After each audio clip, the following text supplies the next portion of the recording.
Generally two, sometimes more than that. But this is really entails time to start. All right, we'll begin by standing for the Pledge of Allegiance and a moment of silence afterward. To the flag of the United States of America, to the republic for which it stands, one nation, under God, indivisible, with liberty and justice for all.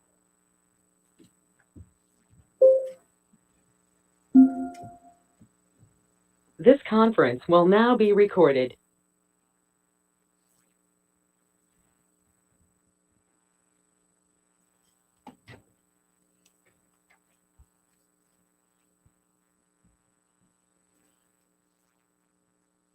Okay, we do have a quorum present. The only person absent is Danny Krigler. We need to take a look at the agenda, see if there are any additions or changes that anyone needs to make. Do we have any? If not, could I have a motion to approve the agenda as it is? Do we have a second? Okay. All in favor say aye. Aye. Any opposed? Okay, thank you. All right, review of the minutes from the January 5th meeting. Is any comment or any correction on those?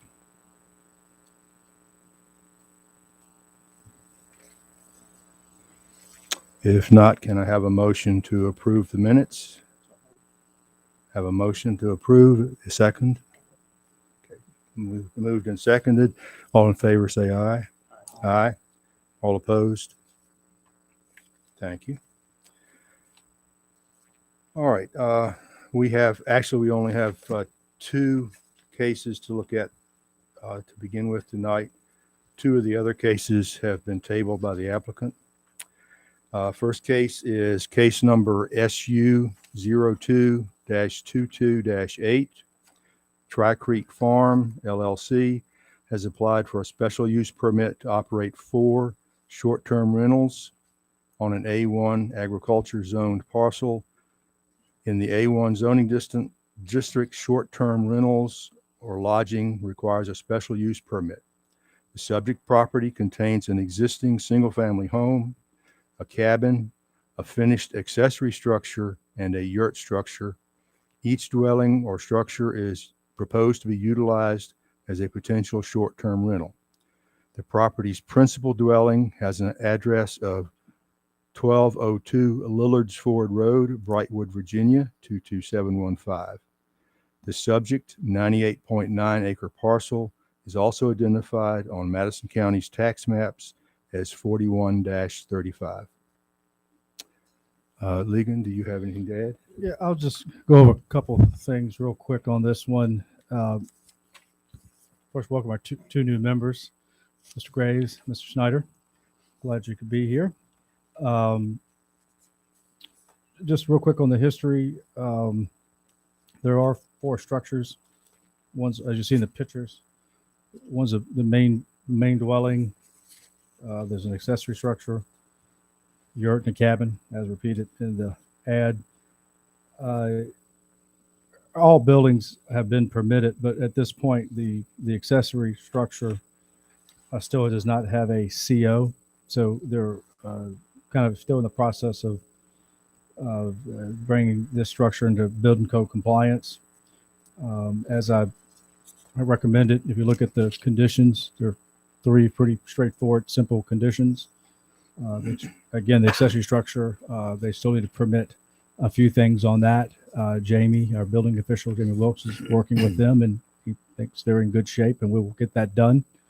But as you can see on the conditions, I'll just read the first one that these are recommended conditions. The SUP is fully transferable and indefinite, and I just kind of said as a standard language, if it was for some reason discontinued for 2 years, and 2 years is usually the standard time where someone were to, I don't think this is going to happen, but were to be abandoned or not used for this for 2 years, and how we would know that might be kind of difficult. But That's just sort of the first one. And then the second one pertaining to the yurt is that the yurt was permitted.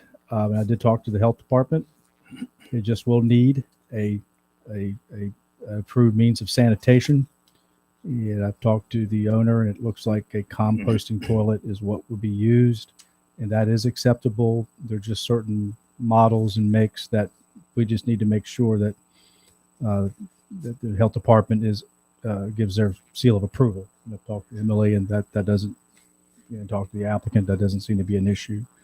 And then the last one, as I just stated, is on the accessory structure. As you can see the picture, that kind of I don't call it a barn, but sort of a barn type structure, substantial structure.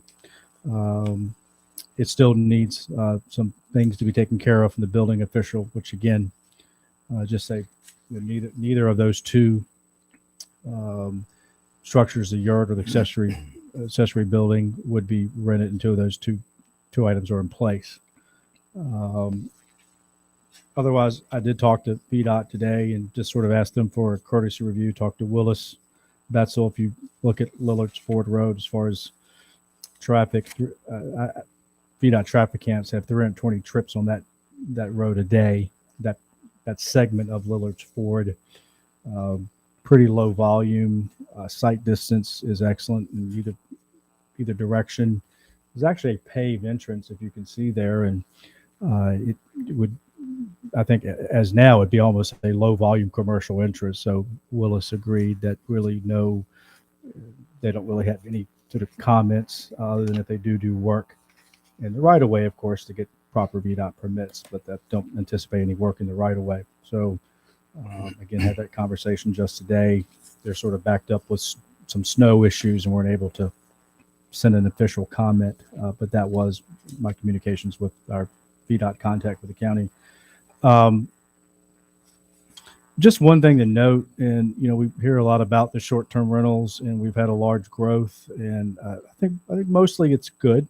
If you look at just talking to Mr. Daniel, Commissioner of Revenue's office, we have 75 active short-term rental accounts, submitted a little over 276,000 in transient occupancy tax last year. It's roughly about $3,600 in occupancy tax per transient for rental. Now we'll note that Graves Mountain Lodge is considered one account, so that probably does skew it some.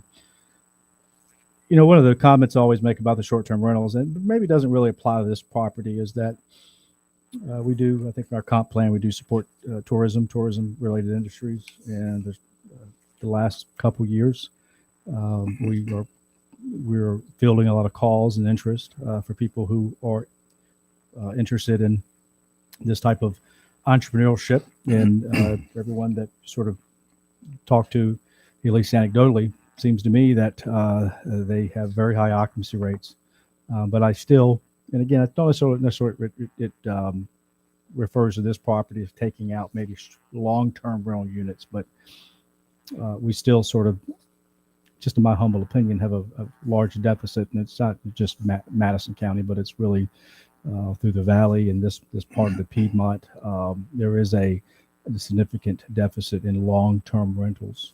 So I always like to kind of put that out on the table, and for us to think about ways in which that could maybe be addressed. But otherwise, we have sent letters out. I've heard a few comments. I think maybe some folks here want to talk about it, but otherwise, if you have any other questions for me, I'll be happy to answer before we start the hearing or anything.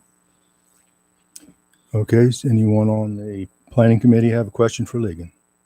Peter? Yes, sir. Pete? Pete, yeah, I'm sorry. If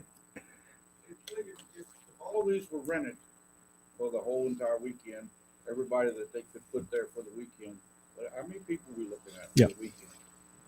Yeah, that's a good question, because I was talking with the health department. So the yurt is basically a one bedroom. So you're looking at probably two. The cabin, I believe, is 2 bedroom. That's what the septic is permitted for. The accessory building has 1 bedroom. And the main house, I believe, has 3 bedrooms. Maybe Bill Gentry, who's here, is it 3? So I mean, I think if it just you might be able to have 2, 4, maybe a dozen, at max, maybe a dozen people on the property. So parking would be an issue. Yeah, you know, that could easily be anywhere from, depending on how people commute or drive, it could be anywhere from just a couple cars, 3 cars to maybe, well, I'd say imagine at least 4 cars if everything is rented, to maybe, you know, double that to a few more. And a low volume entrance is considered to have less than 50 trips. So I don't think we anywhere will get close to 50 trips in one day. And plus on short-term rentals, you really are looking usually that Thursday to Sunday.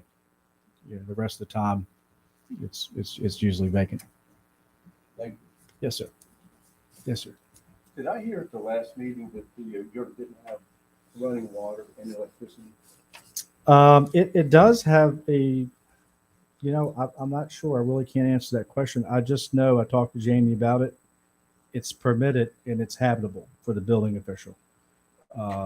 It's just that in order to be overnight rented, it was properly permitted years ago. We have that record.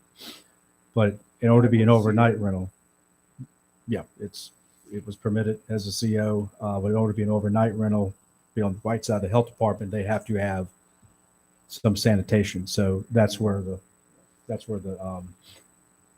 what was I calling again? Forget the term they use for the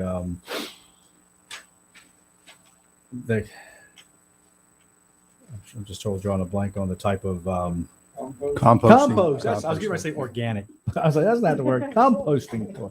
And again, that's totally acceptable for VDH. You just have to show them what type they provide, the make and model, I believe, of the type that they're using. Follow up on that. It was permitted as what, a single family dwelling or? I don't know the use code. Yeah, so it wouldn't be a single family dwelling. But I'm not really sure. But Jamie said, we're okay with that. He just told me. I'm not sure what the use code is. A dwelling. It's probably, yeah, I'm not really sure. I'm Mark Wakeman. I'm the neighbor, and the Dells on the 3 owners. Okay. Yeah, and if you would please, we'll ask for comments from the. Yeah. Okay. So we'll ask for you to comment later. Any other question, Faye? I just want to clarify, the single-family dwelling where there used to be a family living there, that is going to be considered like an Airbnb as well. I mean, they could use it for that. Obviously, if we You wanted don't to, think they're renting it? somebody wanted to be there full time, they could. But Oh, I see. Okay. right. Right now, it's not going to be listed as a residential. yeah, they would rent it short term as well. Okay, so I just need to know that, sort of. Okay. Okay. Any other questions for Ligon? Is the applicant here Representative or representative of the applicant? Gentry's here, so Yeah. Yeah. Would you like to answer any questions we have then? Yeah. Bill Gentry. Mhm. I represent the owners. I'll be glad to answer any questions. Bill, I don't think that's on. It's on. Speak. Move closer. Okay.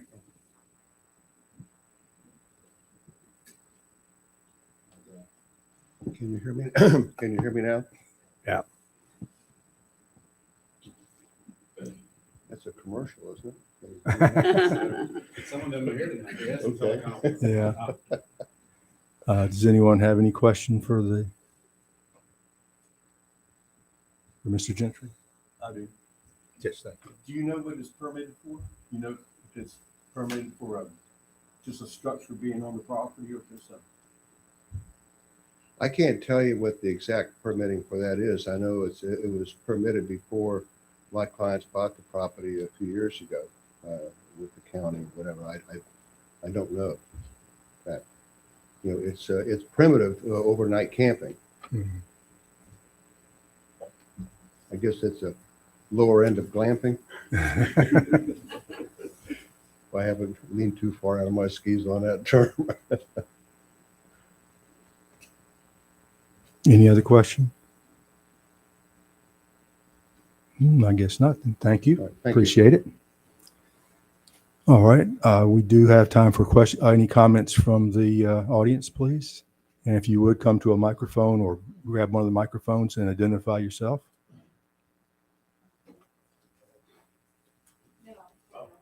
Hi, my name is Mark Wakeman. I just built a house on the lot next door, plat 4136.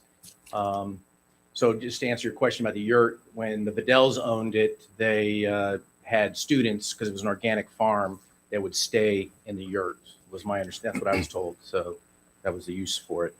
The only question I have is I don't have any issues with the short-term rental. And I talked to the neighbor across the street, Mr. Ford, about it today as far as his feelings.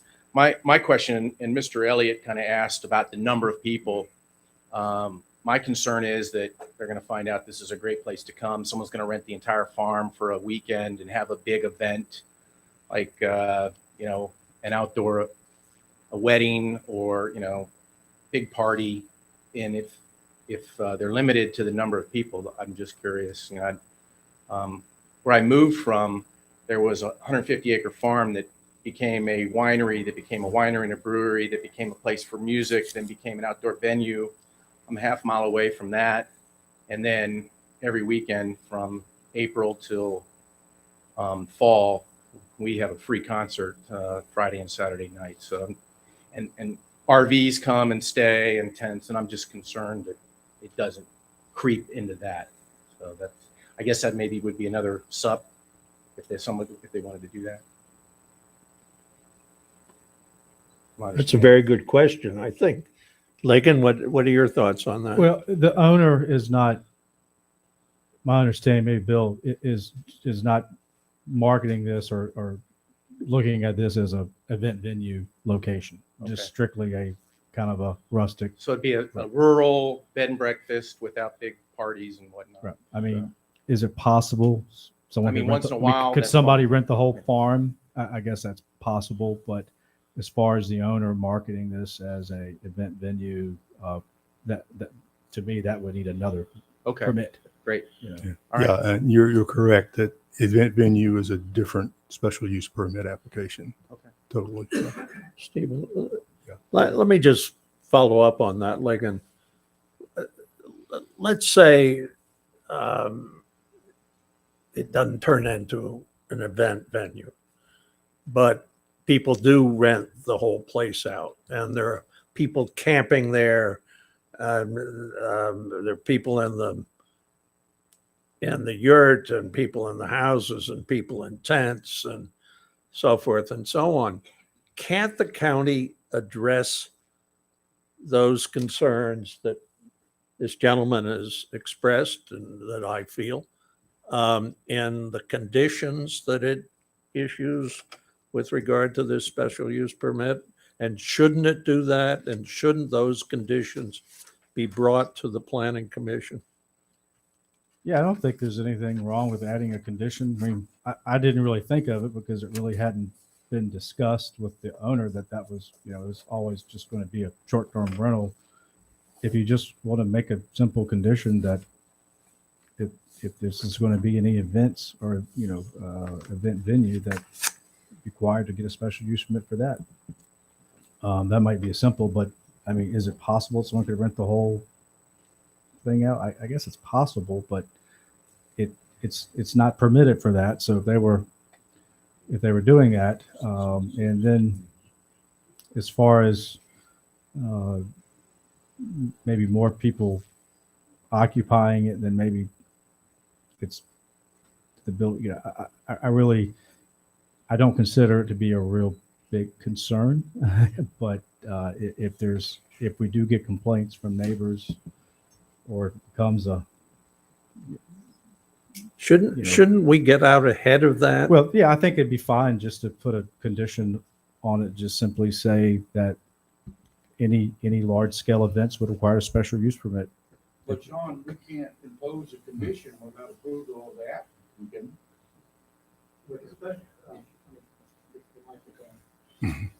Thank you. Thank you.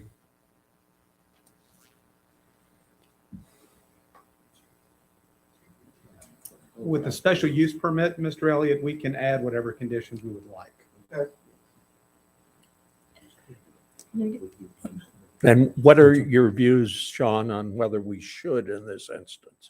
I think it's a legitimate concern. The question becomes, what can the applicant live with in terms of what the size is? I mean, a simple way to do it would be to limit the number of people at any time, whether it's 200 or whether it's 10 or 12 or whatever that number is, without any information about the details of that. It's hard for me to give you a number that the applicant would be comfortable with or that the neighbors would be comfortable with. Francois, did you? In terms of timing, Sean, this special use permit application is here for approval. Well, my understanding is tonight is the public hearing. And if you choose, you can approve it. You can table it. You can take it up at the next meeting, and you will still satisfy the public hearing requirements. Well, it seems to me that might be desirable because I really do think that we ought to, in this instance and probably comparable situations, address the situation of what are the county's interests and the people of the county, neighbors and so forth. We did it with regard to Cresseret, for example. The county issued a set of conditions. Why not in this instance and comparable instances? Well, it was a little smaller than Cresseret in terms of the actual venue. And yeah, if that's a concern, then just simply add that condition. I think personally, I don't see it as a really big issue, but if you want to add that as a number 4 condition, if you agree with the first 3, any venue activities would require the applicant to obtain a special use permit. Mr. Chairman, I'm sorry, Francois. No, it's okay. Go ahead. I'm just going to say, we can't add conditions after we have approved the special use permit. So if, speak now or forever hold your peace. So to speak. All right, Francois, did you? Yeah, I have Yes. a question for Ligon. Given that there's no outdoor compostable or non-compostable toilet, how many people can legally camp there? Well, now we're not having there as far as camping, there is no campsites there. No, but if, let's say, in the scenario that a family group of friends or whatever rents the whole place Mhm. and then invites a bunch of their friends to come in and stay in tents.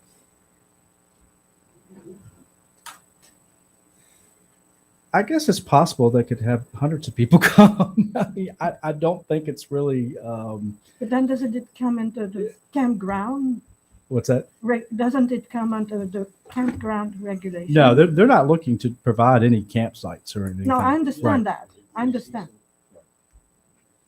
But Right. if it's a private, I just don't know if we could think of every possible scenario of what someone could or might do.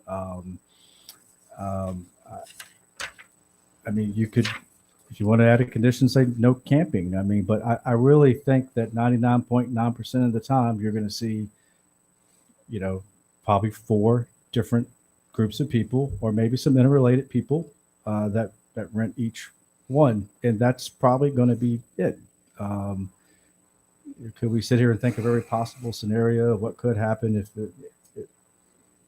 if I were you? I wouldn't spend. I'm not trying to not say your concerns are valid, but I wouldn't spend a lot of time. I think the big picture issue, the 3 conditions I brought up with maybe the potential of adding the special use permit, that would get a special use permit if they want to do large scale events. Otherwise, I don't think any localities really can really drill down and think of every possible. And plus, the owner, I don't think the owner wants this to be a party place or a little mini Woodstock on weekends or anything like that. So, Pete, did you have a question? If you read this and you look at it, the special use permit says what they're asking for. Yeah, 4 If we buildings. approve what the special use permit says, that's why we have zoning. Zoning can take it in consideration then and go say you're in violation of your special use permit and we're going to remove it from you. So they can only do what they've asked for. And at that point, the zoning's gonna take care of it. I think that's a good point. They're not asking for an event venue. If they were having events, we would consider zoning violation. So that's a very good point as well. Yep. Ligon, would it be possible just to simply put a maximum occupancy? I mean, we have 4 buildings. That's what the special use permit is for. Yeah. And I think that, I believe Sean suggested that. That's a way to say Right. the maximum number of people in the buildings. I mean, if I'm looking at this and just sort of looking at the bedrooms and what could really be kind of being a little bit liberal on my numbers, I'd say 12. I could maybe see, if I got this right, 8 for the main house. I think that does have a basement too, doesn't it? Does the main house have a finished basement? 12, 4 in the accessory structure potentially, 2 in the yurt, 12. I mean, I could maybe see 16. I mean, you could maybe limit it to no more than 18, just to be on the safe side. I mean, it would be kind of hard to enforce, but if it did somehow become an issue, we could say, It look, gives especially- you grounds for enforcement. Right. anyway. I mean, if it becomes an issue, we can say, look, this isn't a special, you can't have more than X amount of people on the.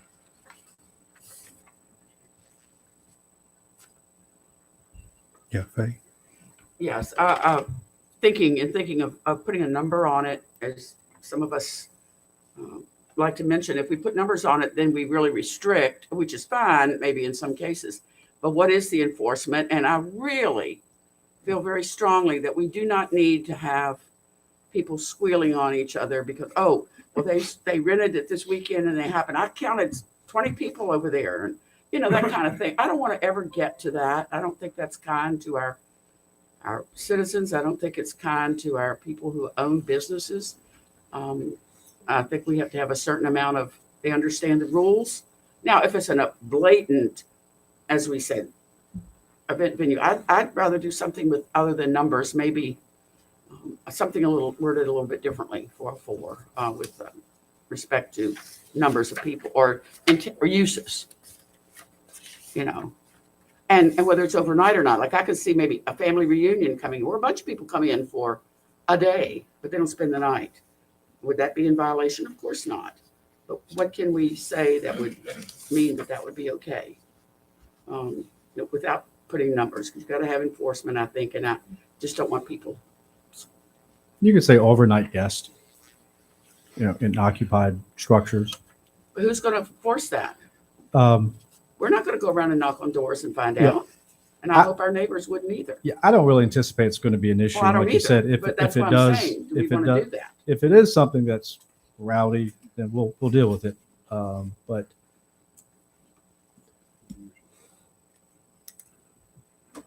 Peter, you Well, I repeat, I believe that there ought to be a condition imposed on this. I agree with Sean that the easiest way to impose a condition would be a maximum number of people. I sympathize with Faye's point that we don't want to be ratting on our neighbors. But at the same time, there ought to be some basis if the special use permit is abused. There ought to be some basis for controlling the activities on that property and like properties. I would recommend that Ligon, you get together with Sean and work out a reasonable condition. Okay, any other question now? Do we have anyone else from the audience that had a comment? No further comments? yes. Okay, yeah, thank you. I would ask you all to hopefully recommend to the board to approve the way the application has been made.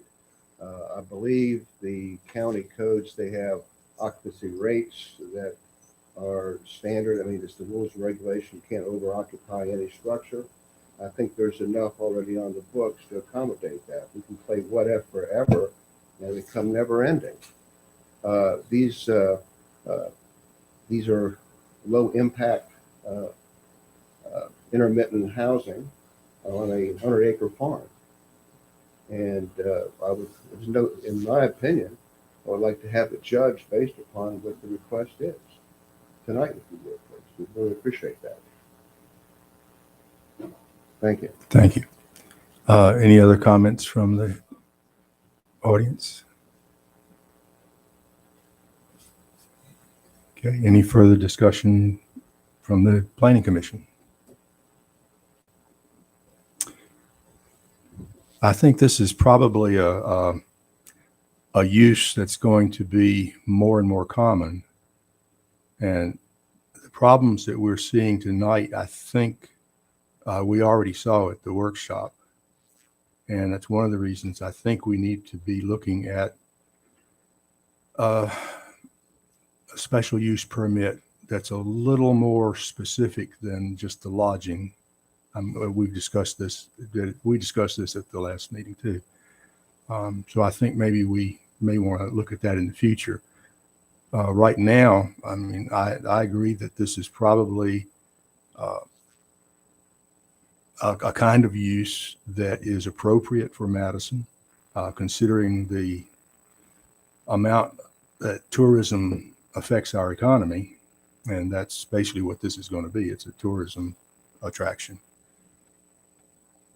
So, and plus the fact that we have recently approved something very similar to this already. Does anyone have any other comment? All right, can I have anyone make a motion on this? Yes, Mr. Chairman, and I'm going to make this motion based on what the applicant has applied for. And then it will be up to zoning to make the applicant do what he needs to do. And I'm recommending case number SU-02-22-8 be recommended to the Board of Supervisors for approval. Do we have a second? I'll second. Okay, we have a motion and second. All in favor, say aye. Aye. Aye. Any opposed? Opposed? Okay, the motion is passed. So we will recommend this for approval. Okay, thank you. All right, following the two cases that were tabled, our last case is case number SU-02-22-11 on behalf of the Madison County Board of Supervisors and Emergency Services, Network Building and Consulting, NB&C, has submitted a special use permit application to develop a wireless communications facility, WCF. The proposed WCF will provide public safety radio coverage for the county's public safety system. The WCF would be confined to a leased 40 by 60 foot fenced-in compound located on a 14.9 acre A1 or agricultural zoned parcel. This parcel is located on a roughly 0.75 mile or 3,950 foot private right-of-way connected to Hughes River Road.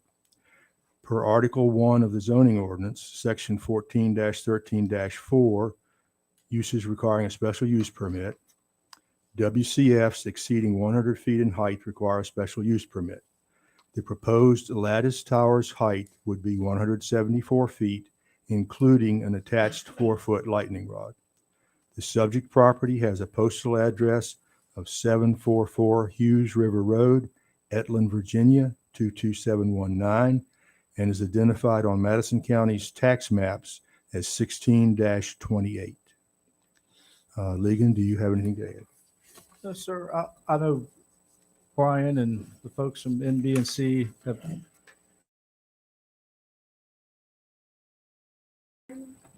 This one? Hello? Hi, I'm Alicia Kaiser. I am with Network Building and Consulting, and I'm representing Madison County on this matter. As we stated in our application, it is a 170-foot structure with a 4-foot lightning rod to support the public communications system. It's a lattice tower. And we made it that way because the proposed equipment on it needs to be structured so the twist and sway, is not affected because there's microwave dishes on it.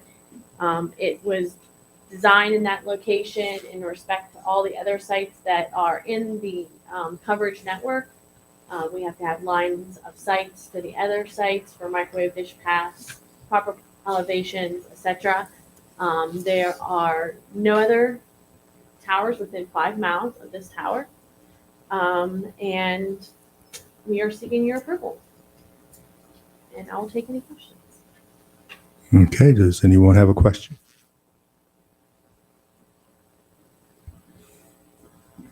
Doesn't look like it. This of course has been in the planning stages for quite a while. It's something we desperately need, I think. Okay. Any other, you don't want to add a comment? Okay.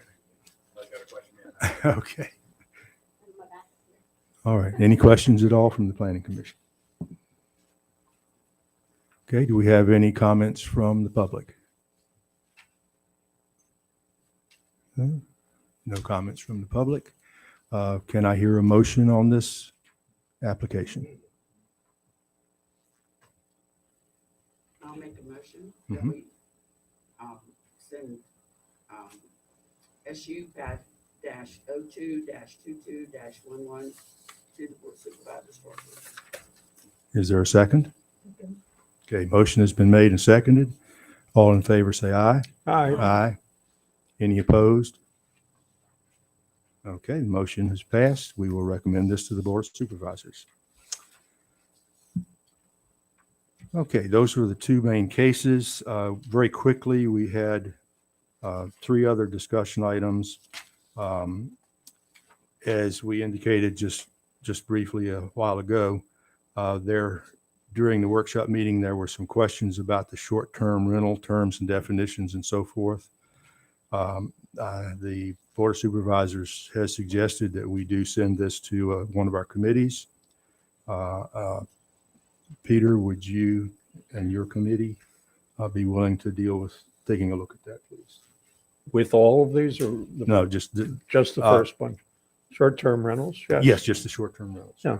Yeah, we need, I think from previous discussions, it looks like we need to clarify this quite a bit and maybe even have a individual special use permit for this application. Okay.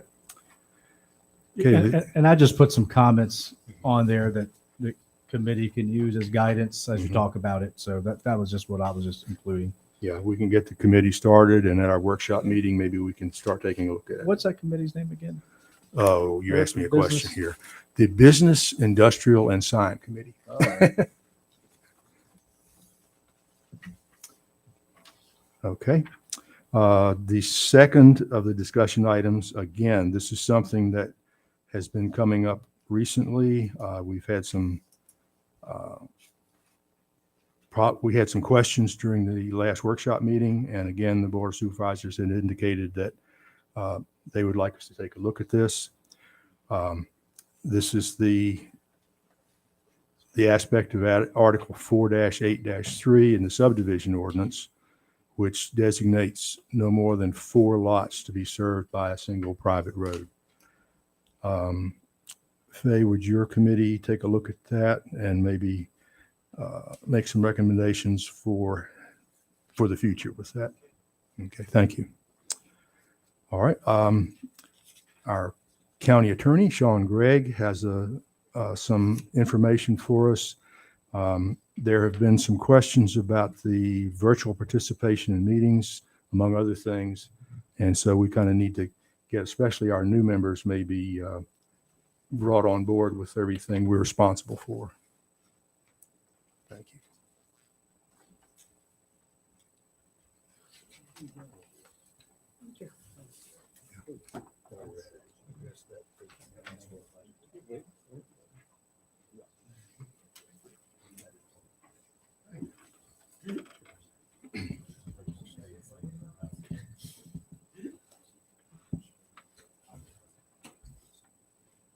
I have been asked to just give a brief, and I think the emphasis was on the word brief,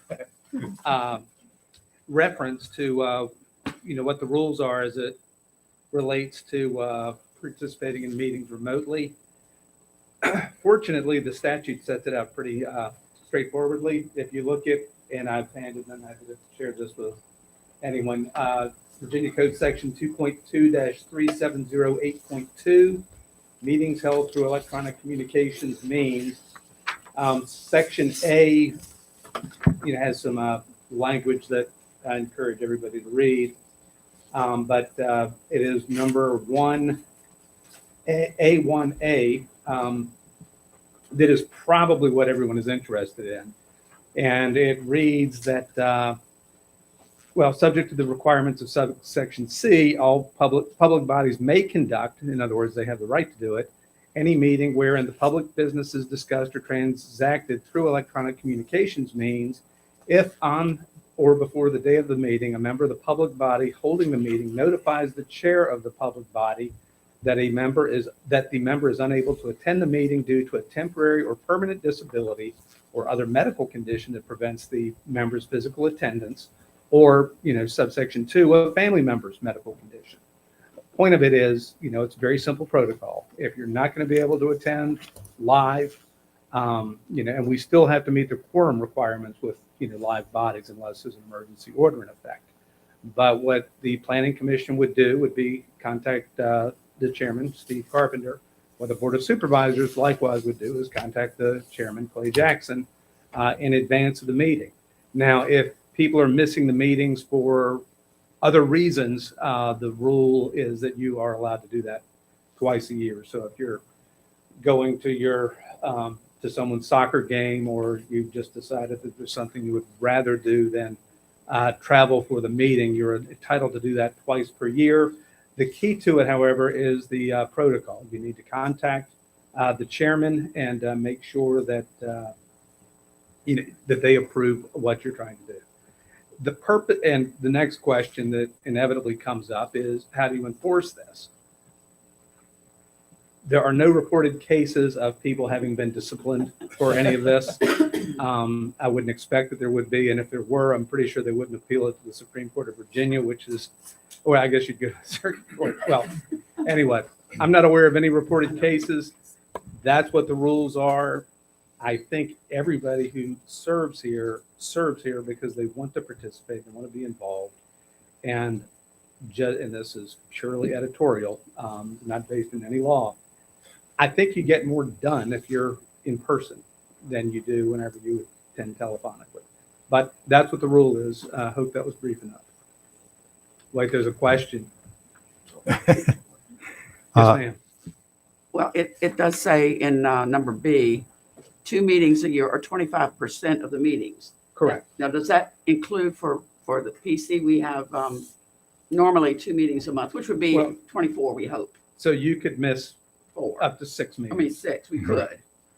Yeah. Is that what that means? That is what it means. That's what I'm reading it. Okay, just wanted to clarify. Community workshop and join. I don't what? know. I don't know how it differentiates. Again, Okay. there was no reported case law on it. Okay.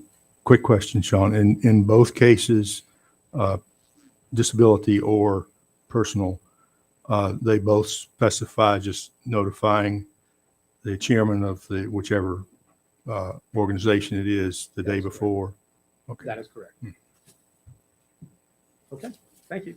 Thank you. And if anyone would like the extra copies of this, I'm happy to. You had a hand in the back. Thank you. It is my matter.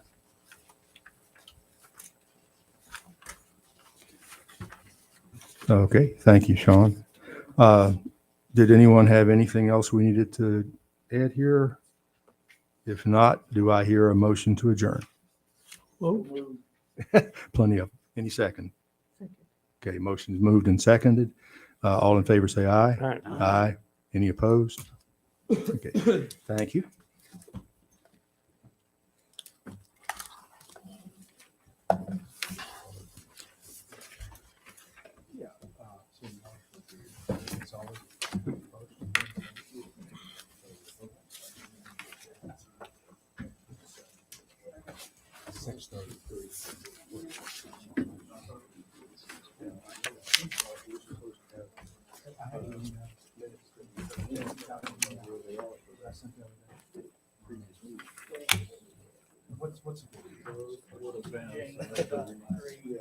They are from, basically these are from the last one. So I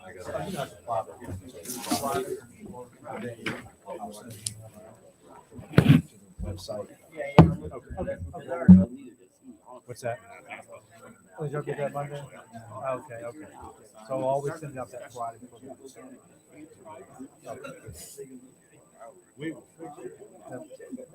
spend all weekend reading?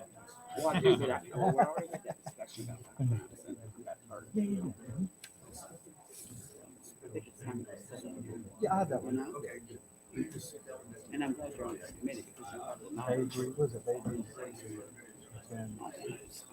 Let me know what suits you meeting. Okay. Or like later in the afternoon, 4:35, long, something like that. Okay. Yeah, man. And I can set it up as a Google Meet too. So. Pretty much any time during the day too. Times during the day work for me as long as I got notice. Tuesdays and Wednesdays are Whatever she wants. See ya. We'll be fine. All right, did you get all your notes? that's the notes.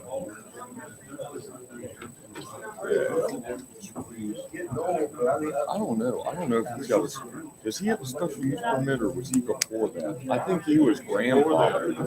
I think he was the reason we got into this. No. Deer, Douglas Deer.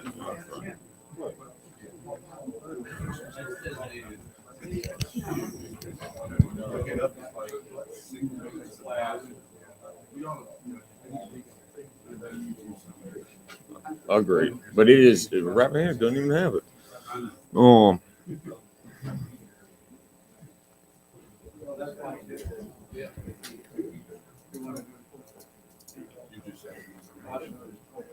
Yeah, I got two.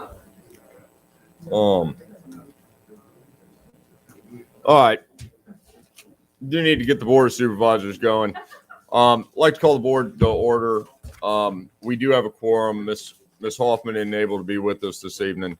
We do need to adopt an agenda. The two items we need to add from that I think we need to add. We need to do a quick discussion on properly asking the planning commission to add short-term rentals to their assignments as far as terms and definitions. And then also would like to add information and correspondence from the county administrator pertaining to the rabies. Anybody else have anything we need to add to this agenda this evening? No, y'all sir. want to do? Mr. Chairman, I move that we approve the agenda as amended. Second. All right, motion's made and seconded. Further discussion? Hearing none. All in favor signify by saying aye. Aye. Opposed, same sign. As always, we start with public comment. Any generalized public comment? All right, we'll do it again at the end. Case number SU-02-22-8, Tri Creek Farm LLC has applied for a special use permit to operate 4 short-term rentals on an A1 agricultural zoned parcel. In the A1 zoning district, short-term rentals or lodging requires a special use permit. The subject property contains an existing single-family home, a cabin, a finished accessory structure, and a yurt structure.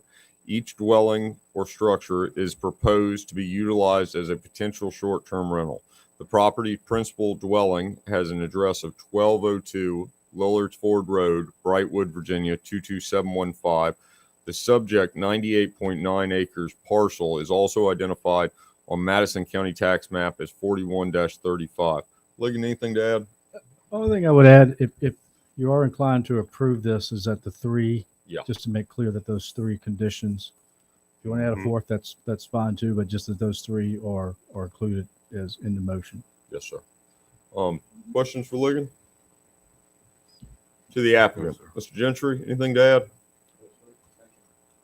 All right. Anything for the board to ask Mr. Gentry as representative? All right. To the public. All right. Back to the board.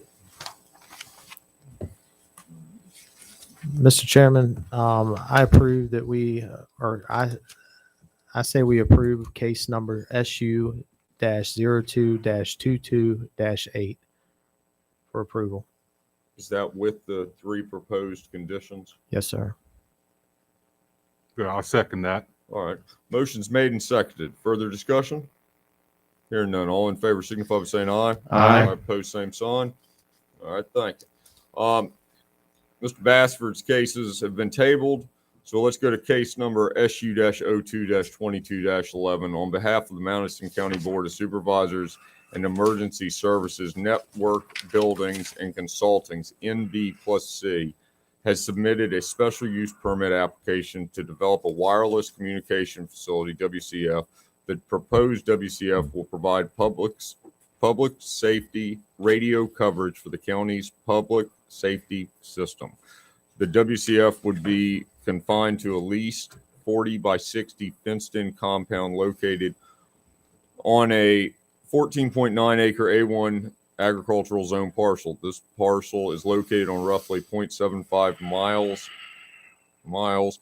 or 3,950 feet private right-of-way connected to Hughes River Road per Article 1 zoning ordinance, section 14-13-4, uses requiring a special use permit. WCFs exceeding 100 feet in height require a special use permit.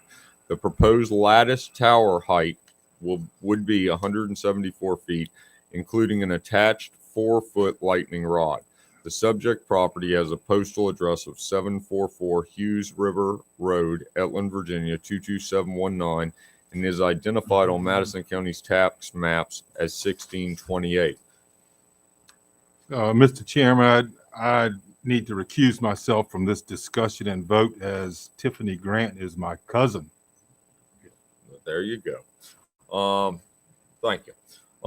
Mr. Webb, anything to add? No, sir. Questions from Mr. Webb? All right. To the applicant.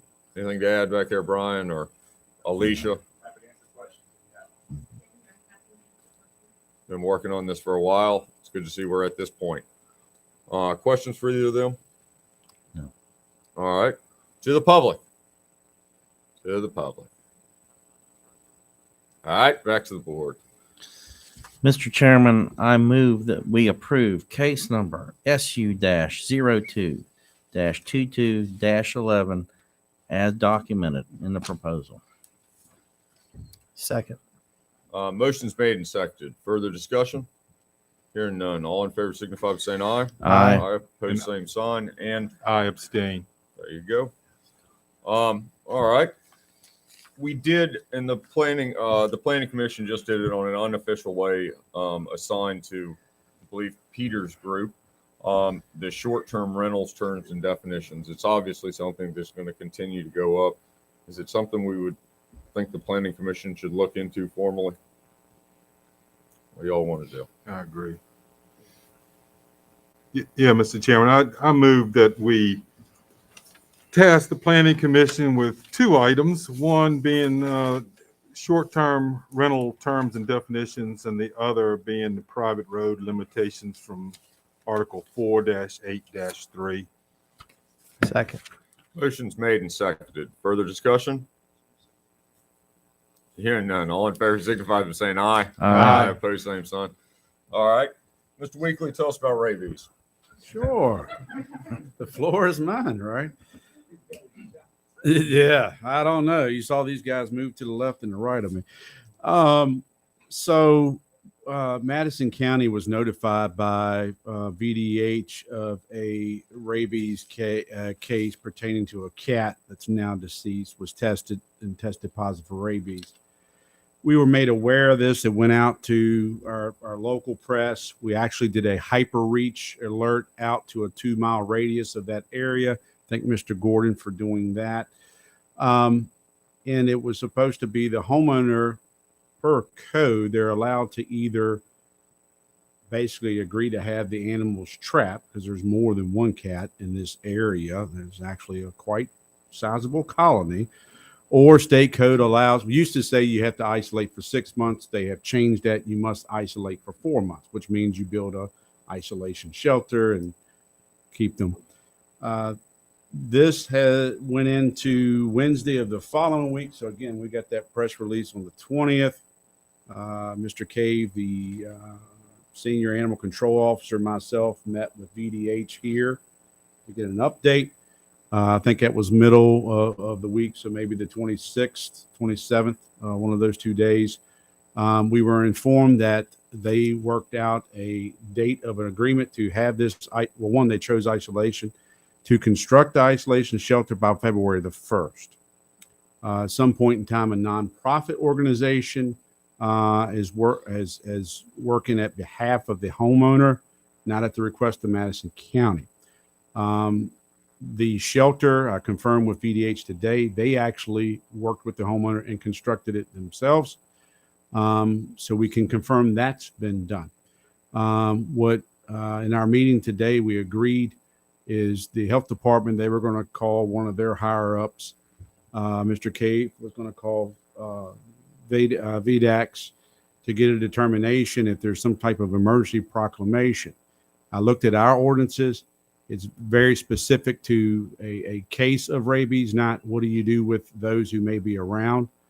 Madison County had I believe a case of this back in the 90s where there was trapping. Now we live in a different time and so forth.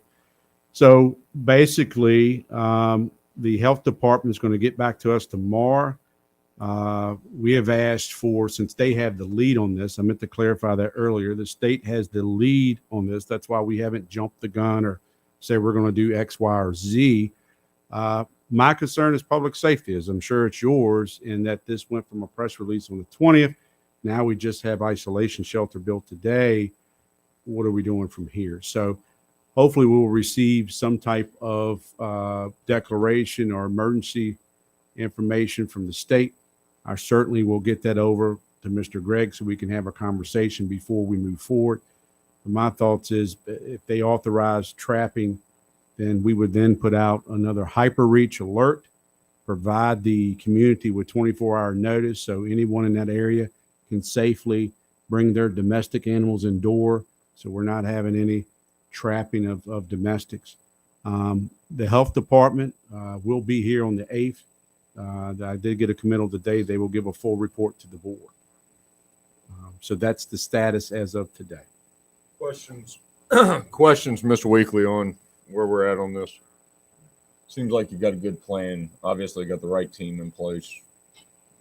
Get to trapping, I guess, depending on when the health department tells you to. So there you go.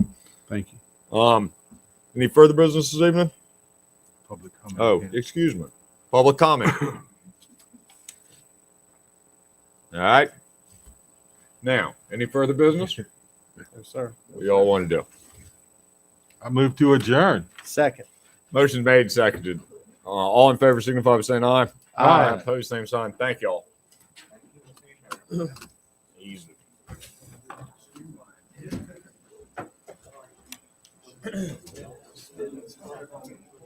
Adjourn. Yes. I know. This conference is no longer being recorded. I have a very hard time holding it together. I'm telling you.